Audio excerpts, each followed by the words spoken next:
today with William Baugh. He was born on March 19, 1925. He served in the United States Army during World War II. He achieved the rank of Private First Class. This interview is being conducted on April 12, 2008 at Paradise High School in California. My name is Brad Villado and I'm conducting the interview today. Other members of my interview team are my camera operator, Jake Bolus, and my video log keeper, Dennis Shalmesi.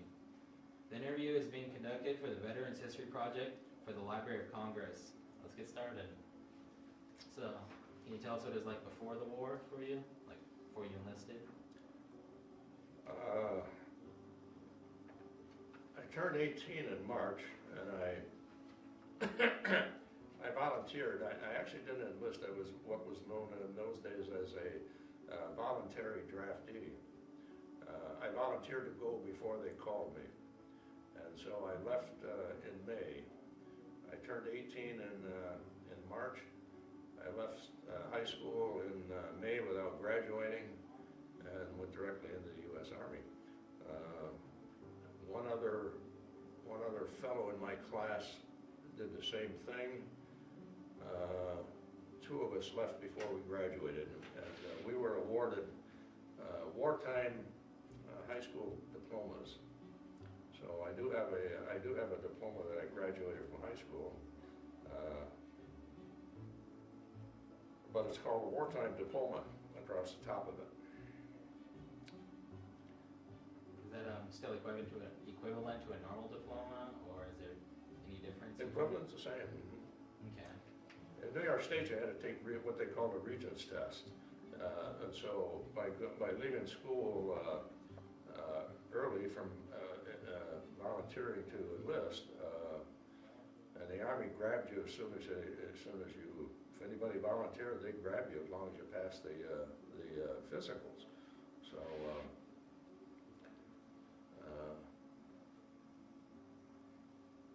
actually almost completed high school, but not quite. All right. So what was the year you entered the Army? 1943. All right. Excuse me. Entered in May of 1943. Okay. And so once you enlisted, you went into basic training. How was that? Was it tough? Demanding?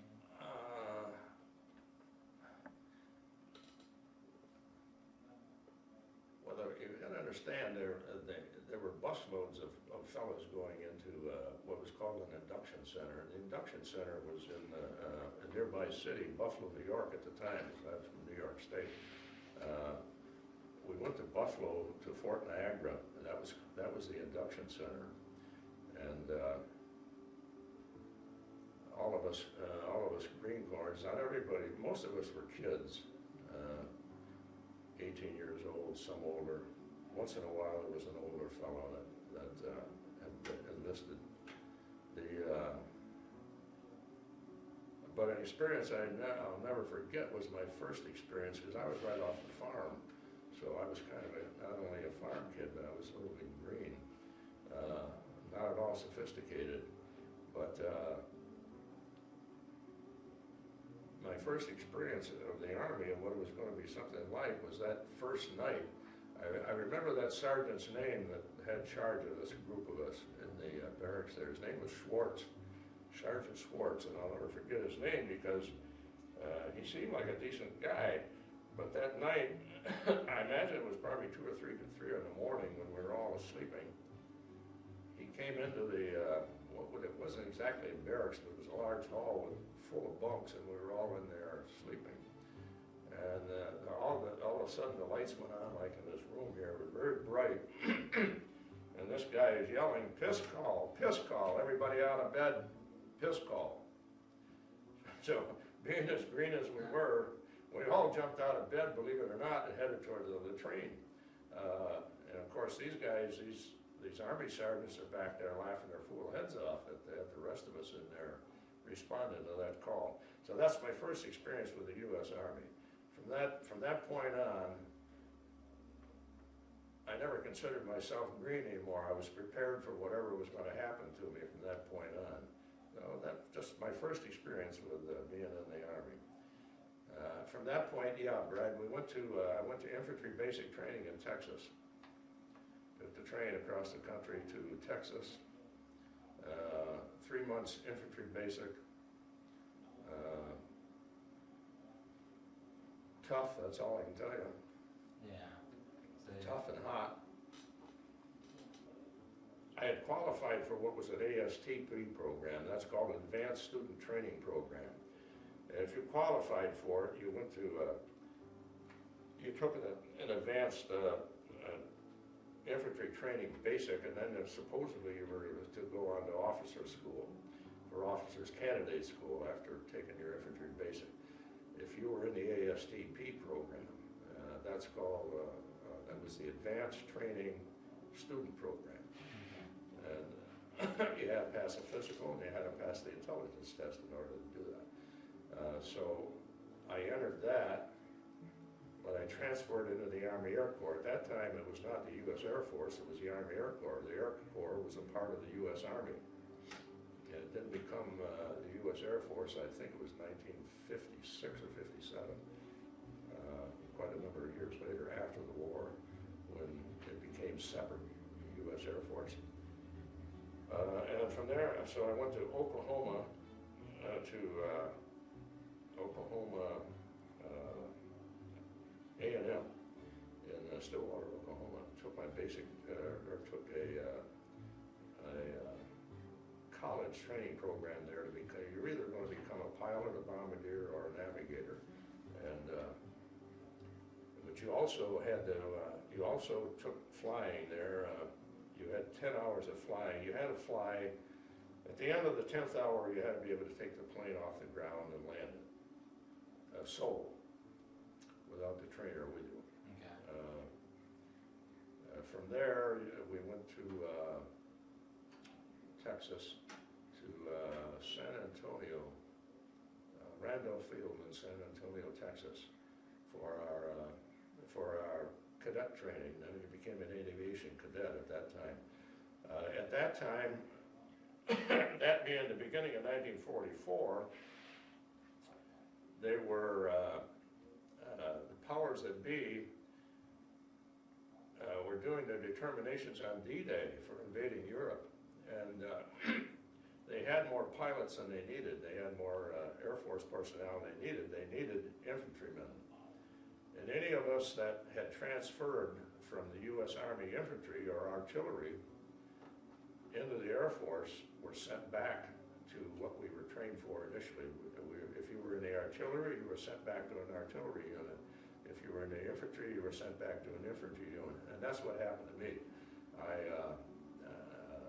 I got a letter from General Hap Arnold, who was the head of the U.S. Army Air Corps at that time.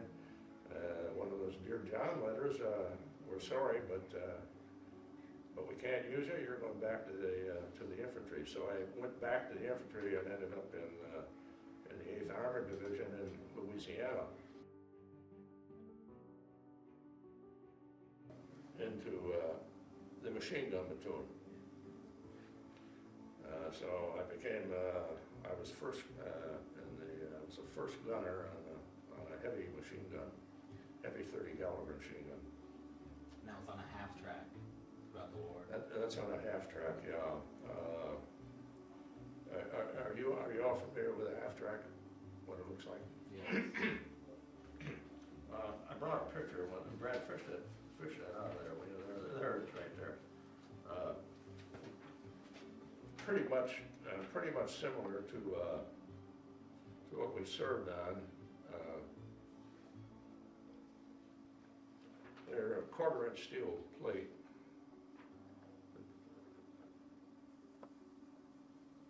Pretty much would stop a.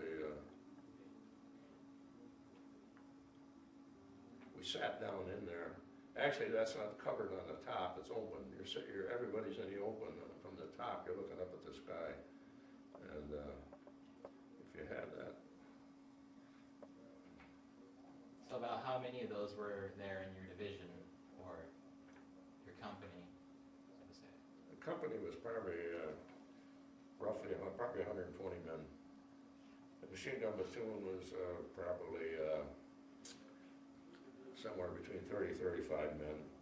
that half track, and the machine gun platoon had 3 of these half tracks. There's a 50 caliber machine gun on the top of it, 2 30 caliber machines mounted on the side, which you dismounted with. When you jumped off of there, you took that 30 caliber machine gun with you. And I've got a picture of that there if you want to fish that out, Brad. That's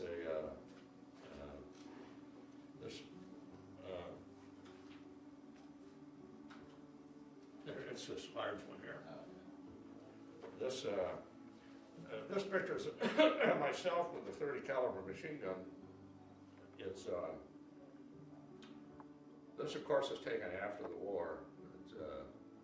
As you can tell, it doesn't look like a war picture, but it was taken after the war, sitting behind a gun. The difference between a heavy 30 caliber and a light 30 caliber is the fact that there was a water jacket on it.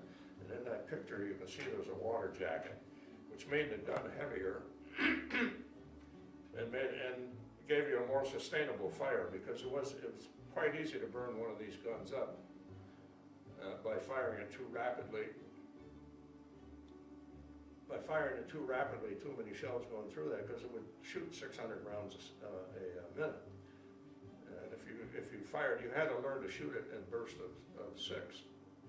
You had to learn to be able to shoot it so it would fire off six rounds at a time, or thereabouts approximately, unless you got heated up and then you'd fire it faster. But you could burn the barrel up. With the water-cooled machine gun, kept it from burning up as fast as an air-cooled machine gun.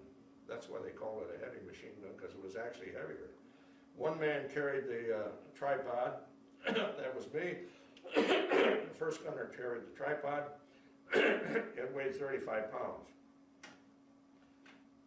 The second gunner carried the gun itself, which weighed 30 pounds. That's in addition. Excuse me. That's in addition to your pack, your helmet, your ammunition. The M1 rifle weighed 9 pounds. I don't know how much it packed, but when you had that thing going, you were carrying a fair amount of weight. Yeah. I don't think that we carried as much weight as these guys are carrying today, because when I see these fellas today, in the infantry today, they look like they're carrying a huge amount of weight to me. You've got to be young and strong, that's all I can say. You have to be, because that was enough there. This, running with that tripod over your shoulders, I always felt damaged my shoulders. I always felt that I suffered from it for years afterwards, from that thing banging up and down on my shoulder when I'd have to run with it. But that being hey, that's one of the things. All right. So after you finished all your training, you went to Europe to fight the war. So where did you land precisely when you entered? We landed in Southampton, England, Brad. I would like to point out one thing. We went across the country in a troop trains. We went across the country in troop trains, and while we were traveling east to go to the East Coast to go to New York City, that's where we sailed from. We were on old Pullman cars. They had us in the old Pullman cars, and going in the opposite direction, there'd be trainloads of German prisoners passing us in the stations. And I'm talking about the United States. And of course, we'd be in these crummy old train cars, and the Germans, captured German troops, would be in these fancy, fancy Pullman cars, going in the opposite direction to some camp where they were going to be interned. But and of course, you're looking out the window of the train, and you're heading towards Europe, and these guys, their war's over for them. They're coming to the United States, and they're in a fancy train, and we're in a crummy train. And of course, they're jeering us through the windows when you pull into a station. You know, the trains aren't very far apart, and you've got got a bunch of crowds laughing at you from the windows over there. Yeah. And so, another experience, just wanted to mention that. We went across the ocean, we headed, there were lots of submarine activity in those days, a lot of ships being sunk. We were in a large convoy, we headed towards Africa.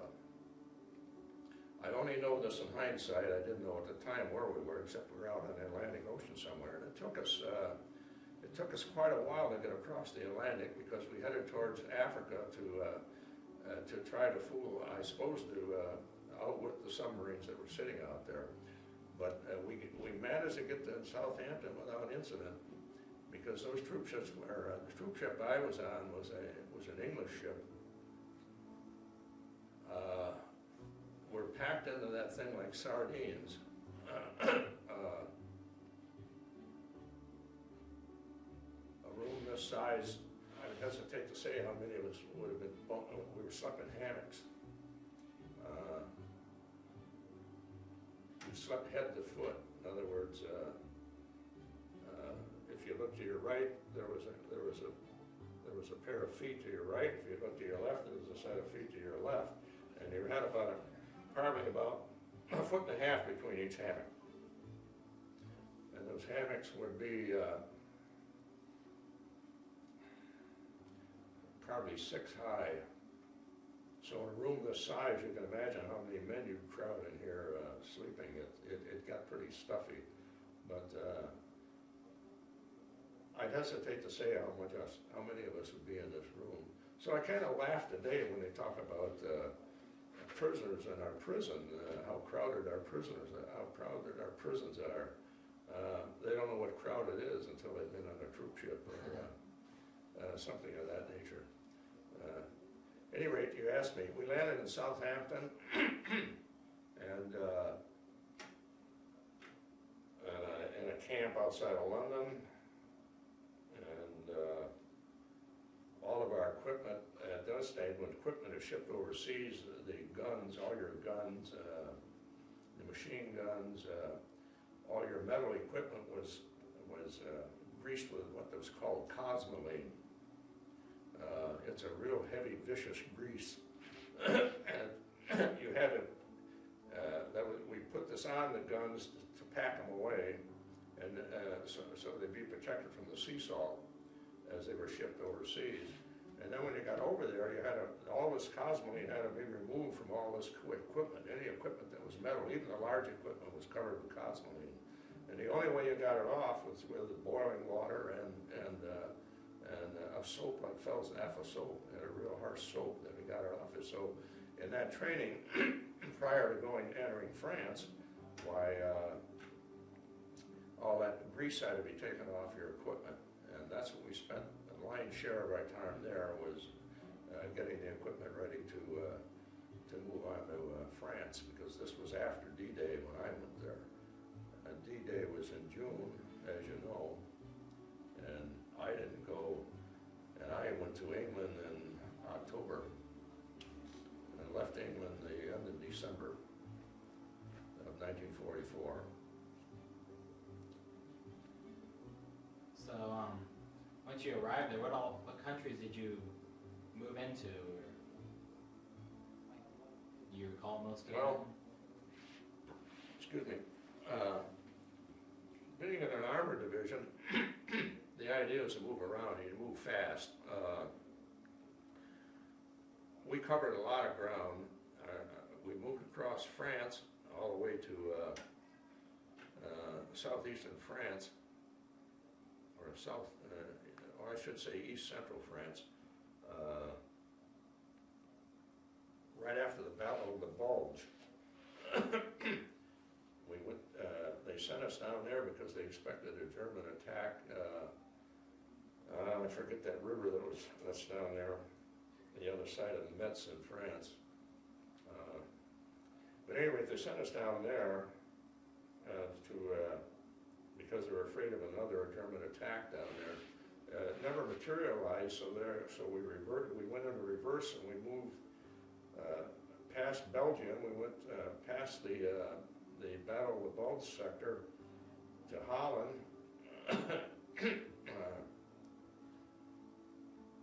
to Holland, and then of course during the war we completely went across Germany, and from Germany, I was in Germany when the war ended. From there we moved to Austria, and from there we moved to Czechoslovakia. So you can see we covered a lot of territory. But bear in mind, those countries, don't compare it to the United States, because those countries are small. You might better compare those countries to our states. As a matter of fact, Germany and France might not be much larger than the state of Texas. I'm kind of guessing, but it doesn't take very long to get across one of those countries if you're traveling 24 hours, and those. And we would move rather rapidly in an armored division. Sometimes you might be driving 40 miles an hour in one of those things, and other times you might be poking along at 15 miles an hour, but over a period of 24 hours you covered a lot of ground. You can cover great distances in a rather short period of time with a lot of men. And you told me you raided a Holocaust or a concentration camp or a part of one. Could you tell us about that? We, yeah, that's an experience. There's a Holocaust victim's face that haunts me to this day. I see this man's face even to this day. Sometimes when I least expect it, why his face will pop into my head. We liberated a camp. I wasn't directly involved in the liberation. We were following the 2nd Armored Division across Germany and moving fast. When we went through this small town that some of our units had already opened, and the inmates, the concentration camp victims, were out of there. They had spread out over the countryside, and they were along the road, and they were in the ditches. Ghostly-looking creatures, nothing but skin on their bones, hardly any clothing. Their eyes were what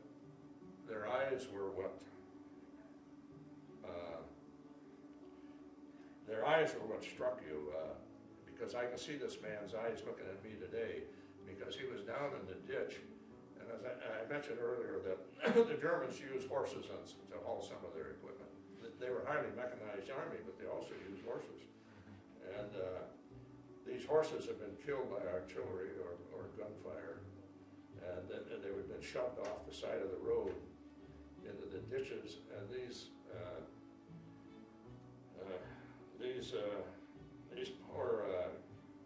poor guys, they were all men. That I didn't see any women. They were down in the ditch, tearing at the horse flesh, eating the raw, bloody horse flesh. And I could see this guy when he looked up at me, because we're driving on through with a half track, and I looked over the side of the half track, and his eyes hit my eyes right head on. And just as he was stuffing a handful of bloody meat in his mouth.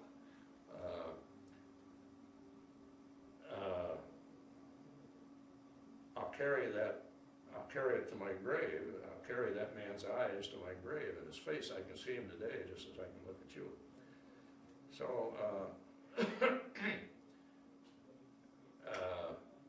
at that point, we were deep in Germany somewhere. We were moving fast because the 2nd Armored, we had broken through the Rhine River, and were involved in a battle at Paderborn, in the Paderborn pocket, where the 8th Armored Division was instrumental in sealing off that pocket where the Germans couldn't escape out of it. And several 100,000 German men were trapped in that, what we call the Paderborn pocket.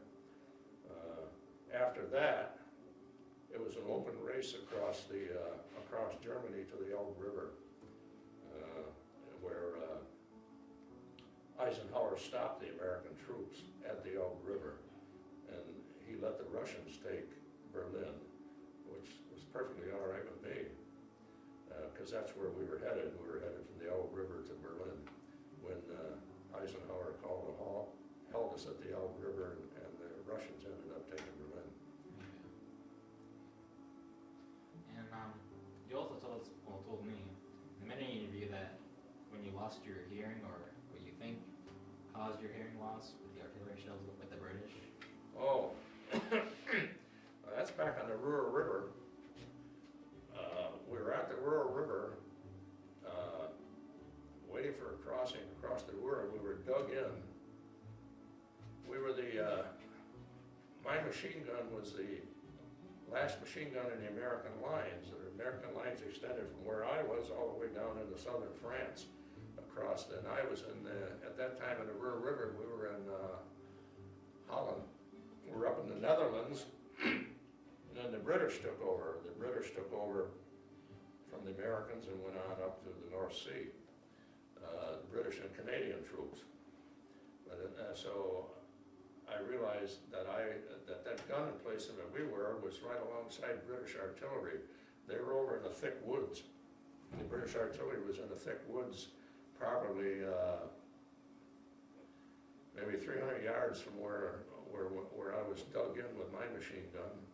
And because we had a field of fire in front of us that went down to the Ruhr River, there was a large open plain there. And the British had their artillery back in that woods. And a buddy of mine, why we did this, to this day, I don't quite remember why we left that, but things were quiet, and the British hadn't fired their artillery in a long time. And we left that gun emplacement, and we walked over towards that woods. And just as soon as we got to that woods there, they fired off one of those artillery pieces. I don't know what it was. I don't know what the caliber was. I have no idea, but it was a big gun. And we were probably just a matter of a few hundred feet in front of it, maybe 200 feet in front of that gun. We couldn't see it, but when they fired it off, we heard it, and the gun blast was so loud that it knocked us to the ground. The blast from it, the concussion from it, knocked us, both of us, to the ground. And once the hearing recovered, why, we could hear these British soldiers back in there laughing. They pulled a big joke on us. They saw us out there and they fired that gun off when we got in front of it. So from that point on, that's when I lost my hearing. To some degree, and I also have tinnitus as a result of that. Explosions to do that, so will that rock music. Yeah. Yeah. So, you spent 5 months in combat in Europe, and you were there for 3 years, you stayed in? I was in the Army almost 3 years, yeah, Brett. I was overseas about half the time. 5 months of it was in during the actual fighting. I mean, at the front lines in combat. 5 months of it. And so, how was it being in the front lines? Were you always fearful for your life, or what was it like being in the front? What's something you want to get away from? Yeah.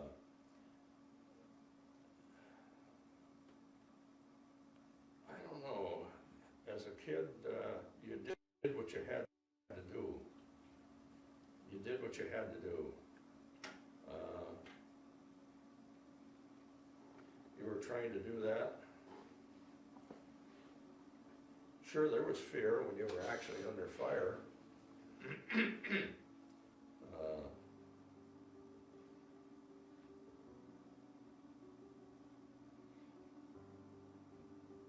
War is hell, that's all I can say. Alright. So, after that time, you went home, or after your service was up in Europe? No, I didn't have enough points to go home right away, because it went home according to a point system. I think it started out, you had to have 55 points, and I think I had 45. But I think you had to have 55 points in order to go home. And of course, you got to remember the Japanese were still fighting the Japanese in the Pacific, so the war wasn't over by any means. That didn't happen until August, so that went from May until August until that war was over there. So they still had the invasion of Japan to come up. And still had to figure out, are we going to have to invade Japan? So they couldn't release us. They couldn't release too many men all at once. They were going to need us. As a matter of fact, I always suspected that we were probably destined to go to Japan from Europe, because we were a battle-proven division, but we hadn't seen that much battle as some of the other armored divisions. They take the 2nd Armored, the 1st Armored, the 3rd Armored. They were badly mauled divisions. The 2nd Armored Division, I don't know, might have had a turnover 2 or 3 times. They might have had full replacement 2 or 3 times. That division saw lots and lots of action. Our division was a battle-tested division, and so we probably were almost destined to go to Japan. If not, we were destined to stay in Europe to hold off the Russians, because you got to remember the Russians changed. And that's when the Cold War started. And then we went on to, how many years did we go on with the Russians? Went on for 45, maybe close to 50 years. So you were supportive of the atom bomb in Japan, as that is one of the reasons you might have not have had to leave there. Oh yeah, definitely, yeah. Any GI, anybody that was fighting the battle had no problem with dropping of the atomic bomb, because it meant the end of the war for us. And I always told my grandchildren, as a matter of fact, I've told you, Brad, I think, but I've always told my grandchildren when they would come home from school, and they were little people in school, and then they come home and they say it was a terrible thing that the United States dropped that bomb. And I always said to them, look, if they hadn't dropped that atomic bomb, you probably wouldn't exist. And a lot of your schoolmates wouldn't exist, because there would have been nobody to procreate them. Omar Bradley said it would have cost 1 million men to invade Japan, and he meant dead men. And how many millions of Japanese would have died? Far more than that bomb wiped out. Yeah, it's a terrible thing. I wish it had never happened, but it did, and it ended that war. Yeah. So that's my answer to the critics of the atomic bomb. yeah. I feel very strongly about that, and I hope that message gets out. So after your time in the Army, when your time was up, you joined the reserves. Yeah, when I came home, I did join the reserves. I forget if I went for 1 hitch in reserve or 2 hitches. That would be. I was either in 3 years or 6 years, but I forget. I believe I stayed in for 3 years. I think that's what you said previously. So Yeah. 3 years. And were you dating anyone at the time, or married, or No. no? No. You got married. No. No. All right. I did have rest furloughs to Paris, 1 to Paris, 2 to London. 1 to Switzerland. That was after the war. I went to Switzerland on a rest furlough. So I just lost my question. Did you suffer from any stress disorders after the war? No. No. No, other than my hearing and the ringing in my ears, no. Well, that's always a plus. I was left with that, yeah. All right. Well, we are wearing down to the end of our interview. Is there anything else you'd like to state before we end it, or? No, I don't think so, Brad. You pretty much cover. Oh, I tell you, you could spend hours talking about it, but in the limited time that we spent, that pretty much covers it. And did you want to show any of your pictures before we ended, or? Oh, I did, how much time do you have, Brad? Are we close to our 50-minute limit? We have some time left. We have 50 minutes left? Yep, about a half an hour. Does it have to be 50 minutes, is that it? No, we still have some time left. Oh. Yeah. Well, when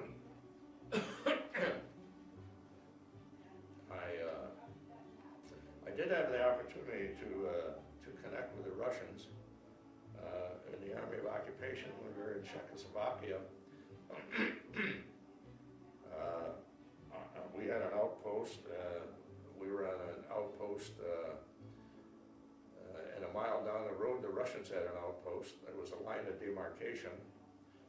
The Russians were to the east and the U.S. to the west, and there was a mile no man's zone between us. So I did meet Russian troops, and we were there. I was there in June in Czechoslovakia, outside of Pilsen. I made friends with some of the Russian soldiers. The group of Russian soldiers that I had that was familiar with had come down from Berlin. They were in on the taking of Berlin, and these guys there was a platoon of them, and there was our platoon on the Russian outpost, and we were friendly with each other. It wasn't a mile; it was about 500 yards. About 1,500 feet between our outposts, and there was a small town between these two outposts with a lake, and we would swim in that lake. Whether the high echelon knew that we were in there swimming in that lake with the Russians or not, I don't have any idea. But it was in the no man's land, and we were friendly, and they were friendly, and we got along well with the Russians. And they were a good bunch of guys. I do have a picture of them there with me with them there, if you're interested in that.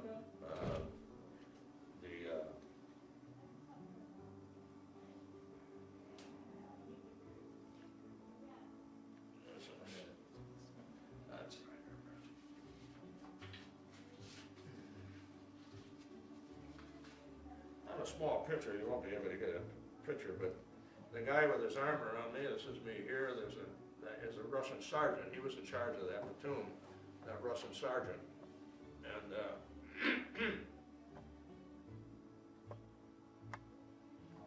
Hold it straight out.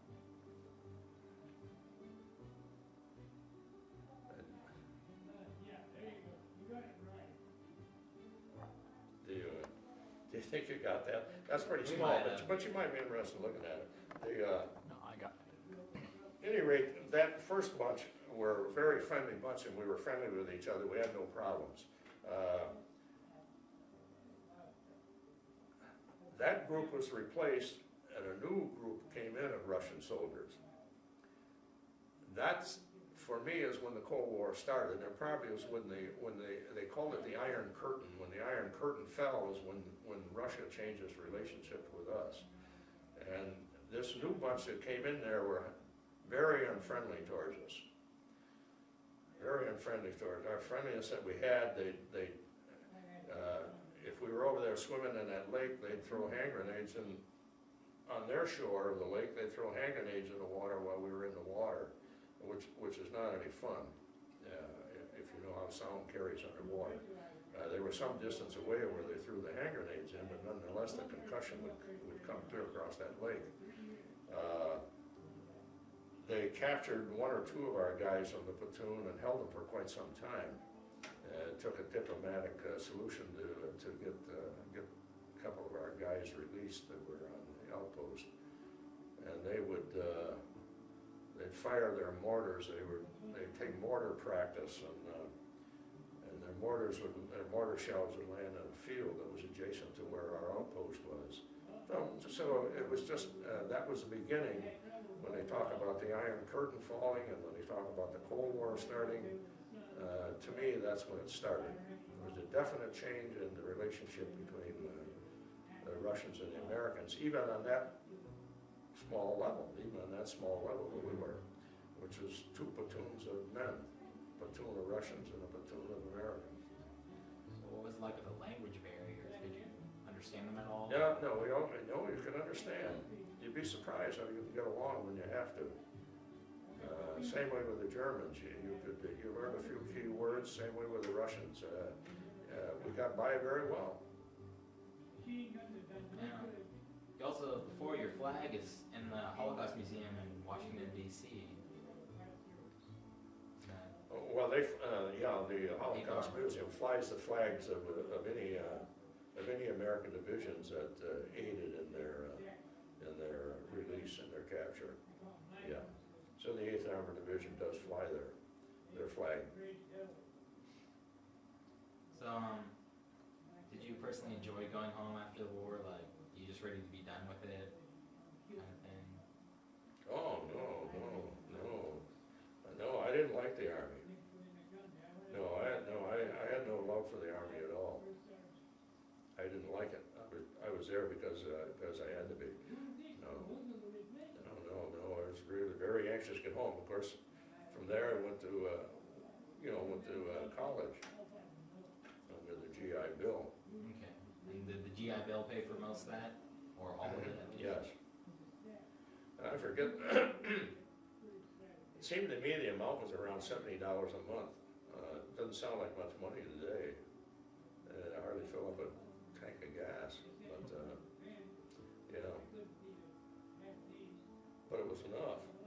And of course, they paid the tuition. They bought your books, tuition, and paid you a monthly sum. And I'm vague on what the amount of money was. Were you able to see any of your war buddies when you got home, or you guys keep in contact? Never, no. No. I am in contact with two of them now, and that's 60. 45. That's 62 years. 62 years. I'm in contact with two of them. Lots of them are dead. My best buddy has died several years ago, and I've lost track of almost all of them. Did your platoon or group, as you stated, suffer a lot of casualties, or was it? No. We were at that time. The war was. The Americans stayed largely on the offensive. Once the Battle of Bulge was over, the Americans, we were on the offensive almost all the time. And a heavy machine gun platoon is a defensive platoon. It's used primarily for defense. That's why you have the heavier guns. So consequently, the action that our division saw was limited. Well, we weren't in it that long anyhow. We were there 5 months. But I don't know what's the number of casualties that the 8th Armored suffered, but it probably was 1,000 or 2. And were you awarded any medals or badges during your time of service? Combat Infantry Badge. And you said that meant the most to you out of... That means the most to me of anything, right? And I think it does the most. General Schwarzkopf is, you know who he is, don't you? Yes. Schwarzkopf? No, yeah. Yeah, from the Iraq War. Has got a chest full of medals from Vietnam and from other service. And he has said that the badge that means the most to him is a Combat Infantry Badge. And I think all of us guys feel that way. All of us that have a Combat Infantry Badge feel that way. And when did you receive it? Well, right after the war, whenever it first came out, shortly after the war was over. All right. Well, that's about it, except for we have a few pictures. Well, I guess that's it then, huh? Can you explain what this picture Oh, is? that's an enlargement of that picture with the Russian, There's... with the Russian troops.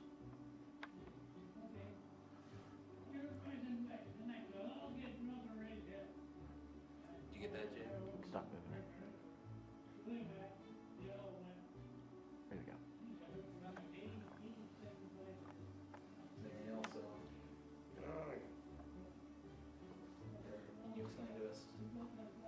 that's on the outpost with a friend of mine.